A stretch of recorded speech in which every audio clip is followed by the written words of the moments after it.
Good, well done. तो धन ion और ऋण आयन ही तो होता है। हाँ, धन तो ये हम लोग को भी पता था। धन आयन और ऋण आयन। तेरे पगलियों, देखो रे पगलियों, देखो आयनों का आदान प्रदान का मतलब क्या होता है। देखो देखो बेटा, यहाँ समझना। हाँ, ये द्विविस्थापन, इति विस्थापन का, ये द्विविस्थापन का नहीं किया। ये देखो बेटा, यहाँ समझना। हाँ, एग्जाम्पल में इसमें देखो। सर हम बता आयन किसे कहते हैं सर? हाँ बोलो बेटा। सर घन आयन होता है, इसमें मतलब ऋण आयन में जाता है तो वो बढ़ जाता है, लेकिन इसमें घन आयन में आता है तो वो घट जाता है। कौन बोल रही है रे? रूपा। रूपा सही नहीं बोल रही बेटा। धन आयन ऋण आयन। इलेक्ट्रॉनिक विन्यास मतलब होता है ना, तो दूसरे इलेक्ट्रॉन में जाता है तो वो बढ़ जाता है, और जिससे वो निकलता है वो बढ़ जाता है, और जिसमें वो जाता है उसमें घट जाता है। हाँ, ये तो सही बोली। फिलहाल वैसे नहीं, ऐसे सिंपल समझना है कि धन आयन दो तरह का होता है, धन आयन ऋण आयन। जो प्लस में रहता है जिसका वैल्यू धन आयन, जैसे सोडियम क्या है, धन आयन की ऋण आयन? तो घन आयन। धन आयन है। तो ऋण आयन किसको बोलते हैं, आयन किसको बोलते हैं? तो बेटा आयनों का आदान प्रदान होता है, मतलब माइनस। यहाँ देखो बेटा, आयनों का आदान प्रदान कैसे होगा। सो Na2SO4 आयन हुआ, BaCl2 आयन हुआ।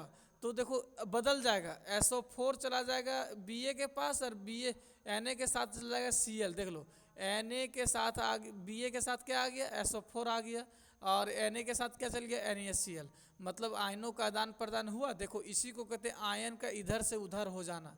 तो जब आयन से इधर हो जाता है तो उसी को कहते हैं आयनों में परिवर्तन होता है। तो वैसी अभिक्रिया को हम लोग कहते हैं क्या?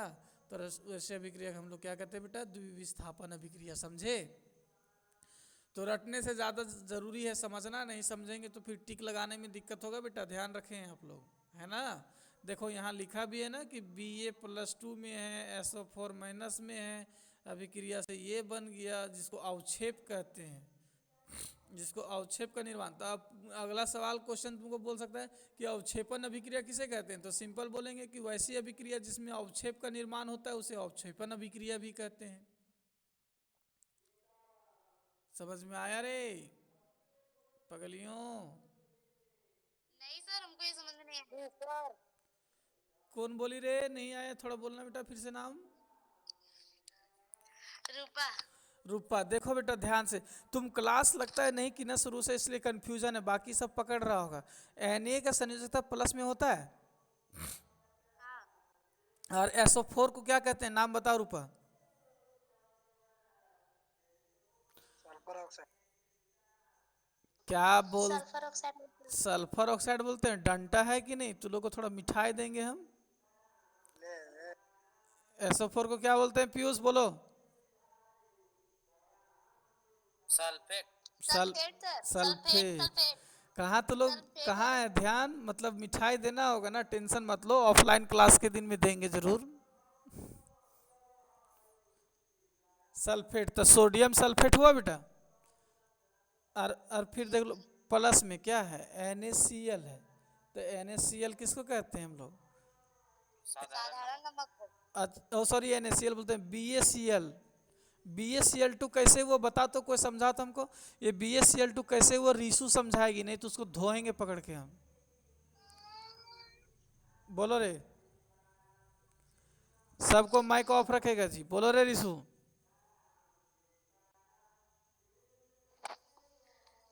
सर नहीं पता। नहीं पता। देखो तुमको बहुत अच्छे से मनीषा समझा देगी। चलो रे मनीषा समझा बेटा।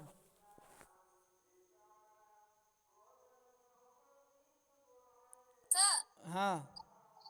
BaCl तो कैसे हुआ सर? हम्म। सर Na2S4 हो गया सल्फेट। तुम बताओ BaCl2 का फॉर्मूला कैसे लिखा गया, सो बोलो।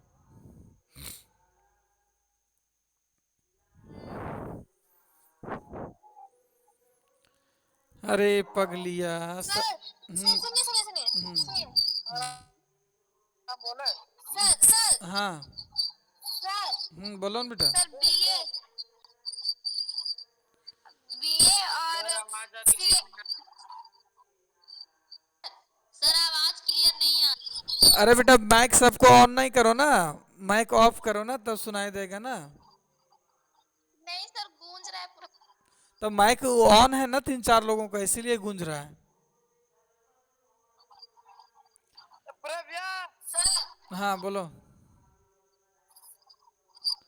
माइक बंद रखो सर बाबू। बीए हो गया बेरियम, हाँ। और सीएल हो गया क्लोरीन। हम्म। तो इसको मतलब सीएल को ऑक्साइड के साथ अभिक्रिया करेंगे तो क्लोराइड बनता है। अरे पगलिया, हम पूछे BaCl2 कैसे हुआ सो बताओ, खाली उतना माथा दर्द नहीं। तो Ba का संयोजकता 2 होता है और Cl का 1 होता है। हेरा फेरी कर देंगे। हाँ Ba को 1 से गुना करेंगे तो Ba होगा, और Cl को 2 से गुना करेंगे तो Cl2 होगा, तो BaCl2 बन गया सर। इतने तो पूछे तुमको हम,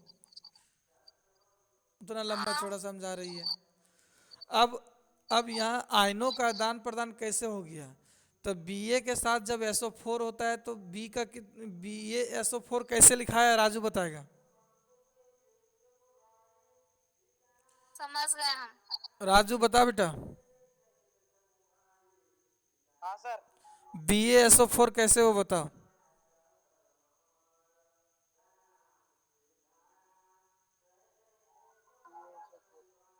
बेरियम सल्फेट। हाँ कैसे बना बताओ।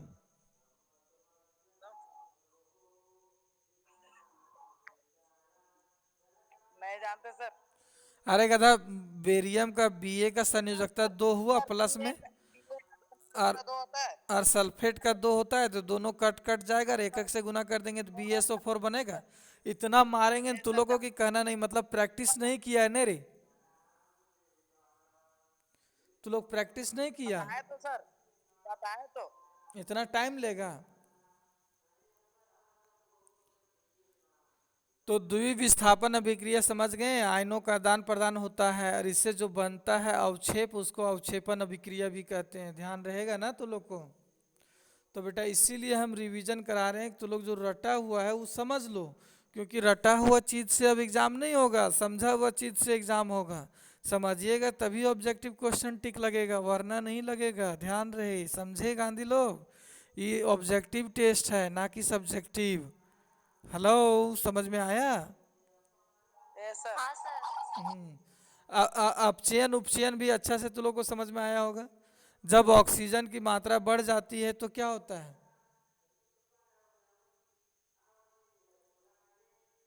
उपचयन। उपचयन होता है कि अपचयन होता है। उपचयन सर। हाँ उपचयन, गुड आंसर। जब ऑक्सीजन की मात्रा घटती है तब। अपचयन। Good answer. और जब हाइड्रोजन की मात्रा बढ़ती है तब।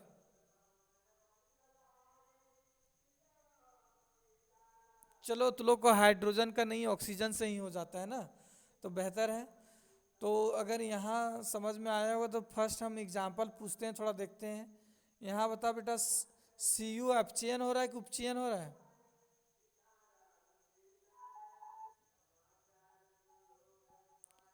CU का क्या हो रहा है, अपचयन उपचयन। उपचयन। उपचयन, गुड आंसर। इसमें CU का क्या हो रहा है, उपचयन की अपचयन। अपचयन। उपचयन। Good answer. तो इसी तरह से एग्जाम में पूछा जाएगा बेटा। कौन बोली रे, रूपा। ये देखो बेटा यहाँ समझाया गया ना, देखो जब हाइड्रोजन में आ गया वो जुड़ गया तो उपचयन, और जब यहाँ देखो CU से हट गया तो क्या कहलाया।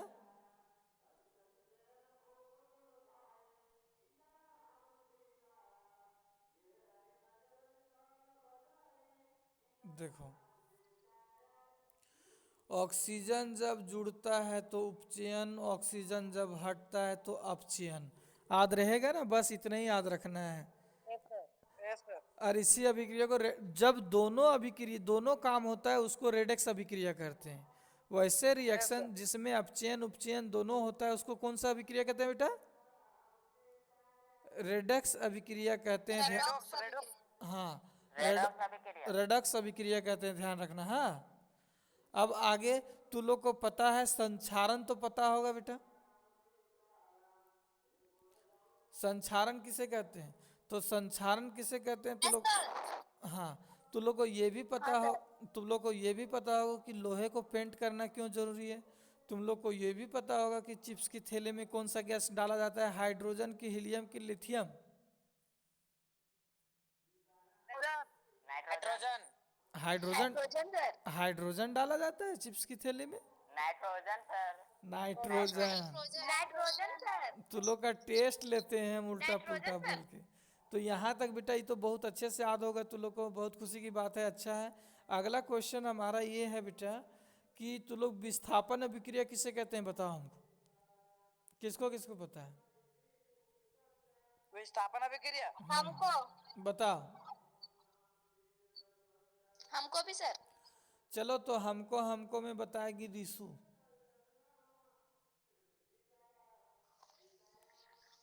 रिशु आज नहीं है क्या री? तो बोलो बेटा।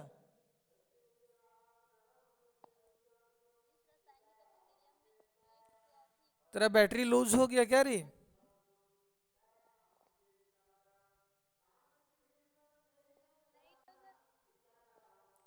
चलो दीपक बताओ। तूने कहा हाँ तो बेटा आवाज नहीं आ रहा था आपका, बोलो। जिस रासायनिक अभिक्रिया में एक से अधिक अभिक्रियाशील तत्व किसी विलयन से कम अभिक्रियाशील तत्व को घटाकर उसका स्थान ग्रहण कर लेता है तो उसको स्थापन रासायनिक अभिक्रिया कहते अरे बेटा देख के भी पढ़ रहे, ठीक से पढ़ो न रे।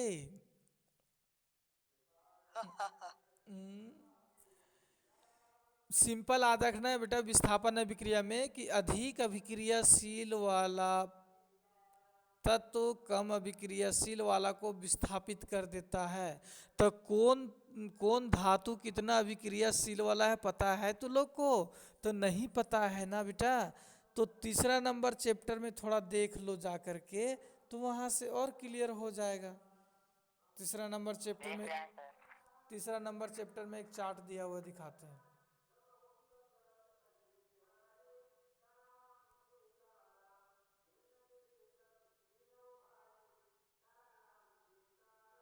सक्रियता श्रेणी में दिया हुआ है सर। हाँ बिल्कुल बिल्कुल, वो पता है ना तो लोग को। Yes sir. कुछ याद भी है सर। आज किया था? जी सर। बहुत खुशी सर की उसका बात है। एक ट्रिक है। ठीक है, बहुत अच्छी बात है, रखना चाहिए। ये देखो,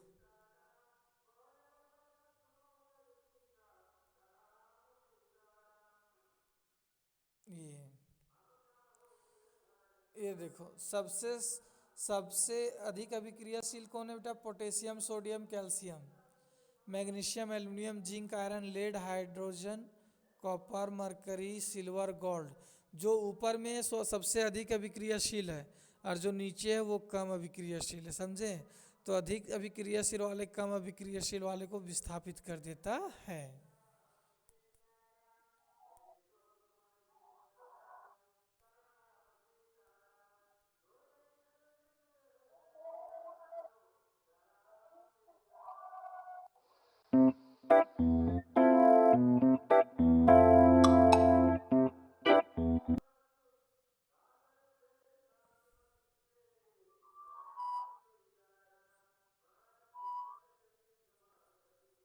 तो चलिए बेटा यहाँ तक काफ़ी अच्छे से लाइन अप हुआ चीज़ें। अब थोड़ा सा देख लो, एग्जाम्पल से समझ लो। विस्थापन अभिक्रिया देखो, यही था ना विस्थापन, कहाँ गया? हाँ विस्थापन। देखो बेटा अधिक अभिक्रियाशील वाले कम को, एफ ही है यहाँ सी यू, कौन अभिक्रियाशील अधिक है? एफ ही, एफ ही आयरन। तो आयरन उसको अपने पास ले गया और कॉपर को हटा दिया। फिर उसी तरह से जिंक और कॉपर में है, तो जिंक ले गया SO4 को और उसके उसके साथ बना दिया, है ना? लेड और इससे तो ये सब एग्जाम्पल याद रखना बेटा, एक नंबर में देगा टिक लगाने के लिए।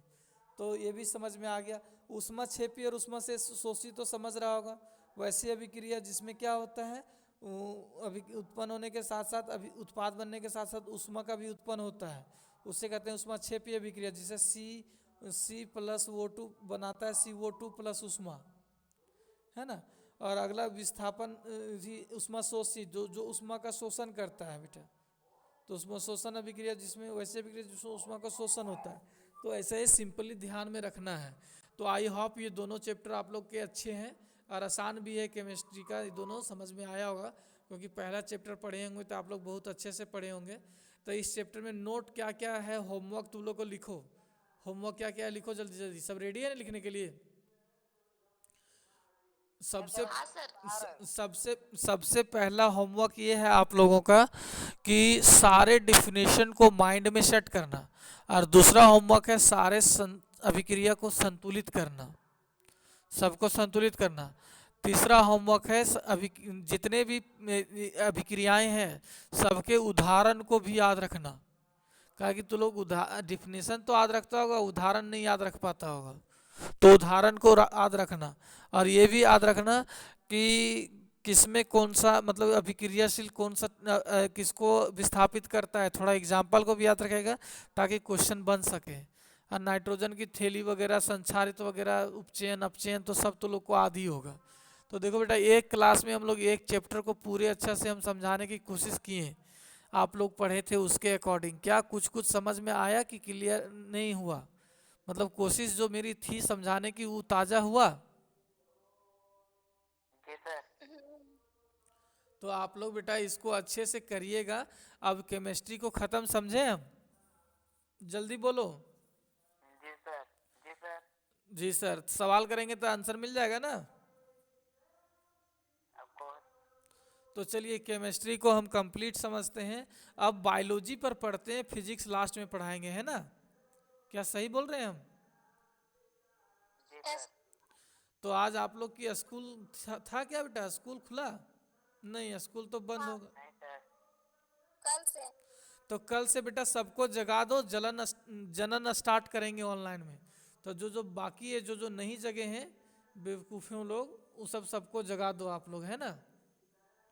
जी सर। ताकि अच्छा लगे, समझ में आता है ना, लगता है ना कि हम सामने हैं सो।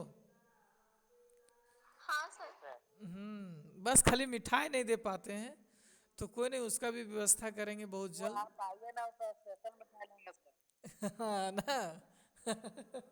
हाँ, देख लो राजू, राजू एक्टिव है।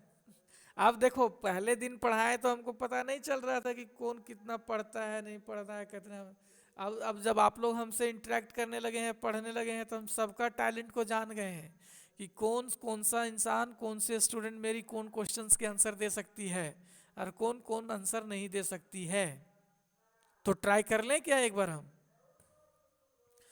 जी सर। अभी हम क्वेश्चन करने वाले हैं राजू से, और राजू इस क्वेश्चन का आंसर नहीं देगा, और अगर दे दिया तो समझेंगे तेज लड़का है। चलो राजू, तुम बताएगा कि हमको कि संश्लेषित सूचक दो ठो कौन कौन है, जल्दी बताओ।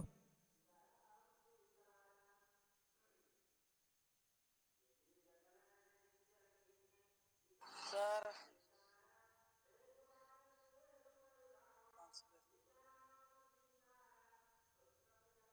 पत्ता गोभी। इतना मारेंगे न कि कहना नहीं तुमको। अभी कौन कौन बता सकती है, थोड़ा सा आवाज लगाओ। हम। हम हम मतलब भी सर। मनीषा, मतलब काजल। चलो जानना चाहेंगे आंसर हम, काजल से जानना चाहेंगे। काजल बताओ बेटा।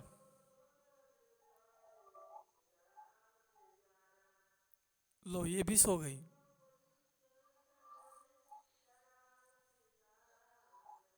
चलो पीयूष बता देगा, पीयूष बताओ बेटा।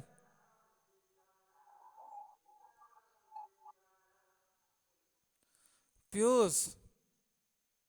मूली। मूली। इतना मारेंगे तू लोग को। संश्लेषित सूचक हम दो ठो बोले थे, मिथाइल ऑरेंज और फिनोल्फेनिल। कहाँ तू लोग चल जाता है रे, सो जाता है तू लोग रे, कौन सर दुनिया हम में? बोले कि हमको आता है। हमको पता था हम नहीं बोले थे। हमको पता था मनीषा को आता है, इसीलिए नहीं बोले तुमको बोलने। अब देखो अगला क्वेश्चन जो सर एक बार फिर से बोलिए तो। Methyl orange. मिथाइल ऑरेंज और फिनोल्फेनिल बेटा वहाँ लिखा हुआ है। और अगला क्वेश्चन जो हम पूछने जा रहे हैं मनीषा को, जो नहीं आता है। मनीषा रेडी हो बेटा?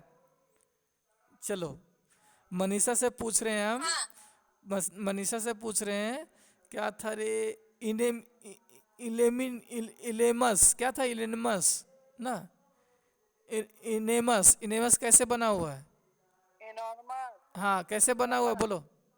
Milk of magnesium. किससे बना है?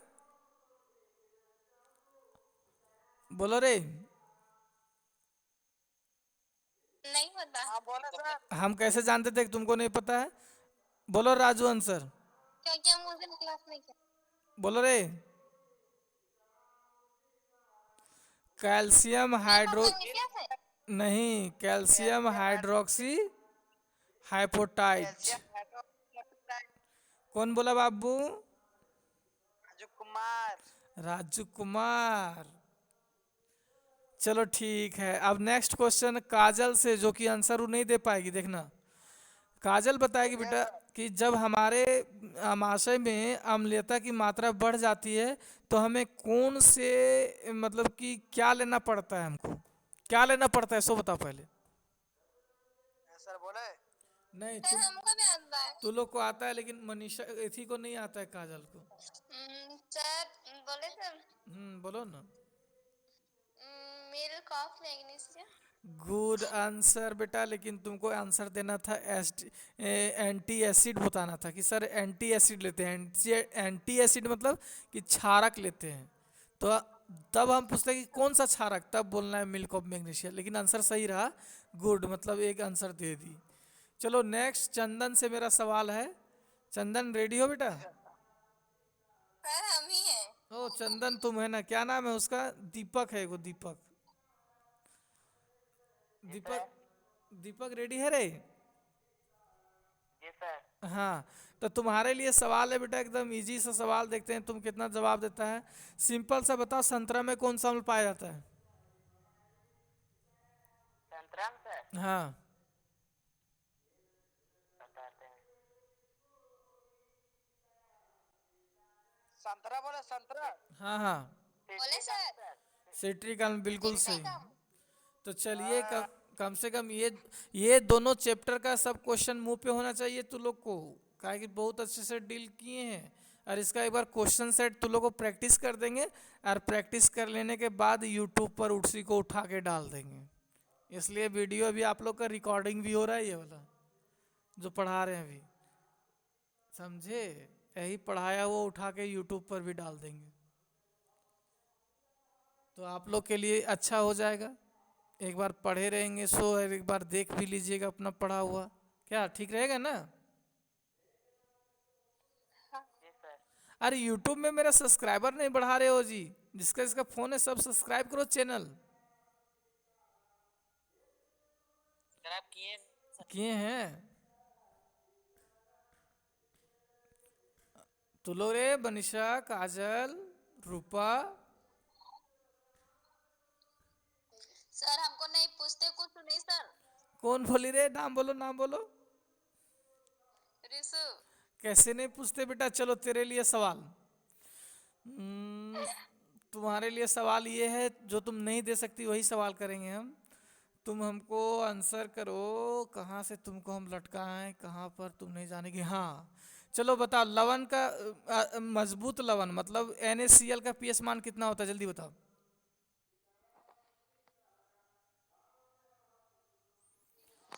7 नहीं 5.6 गलत, 7 होता है। से कम। 7 होता है, 7 7। हाँ हाँ, हाँ, हाँ, हाँ, हाँ। NaCl लवण का पीएच मान होता है 7, पता है ना? ध्यान से कैसे हट गया? 5.6 सात अम्लीय वर्षा होता है। 7 के लगभग होता है बेटा। हाँ, अम्लीय वर्षा वाला याद रख रही है तुम। चलो गुड, अच्छा बात है। ये चैप्टर तुम लोग को इतना बार रटवा दिए कि हम पानी पानी हो गया होगा। हुआ कि नहीं हुआ रही? किए प्रैक्टिस की नहीं बेटा? किए ना आप लोग? Hello, hello. हाँ सर हाँ भी। हाँ, और पहला हाँ नहीं भी। पहला चैप्टर भी आप लोग किए होंगे। तो चलिए, अच्छा रहा आज की क्लास। आप लोग अच्छे से आंसरिंग भी किए, जवाब भी आया। करें भाग गया रे।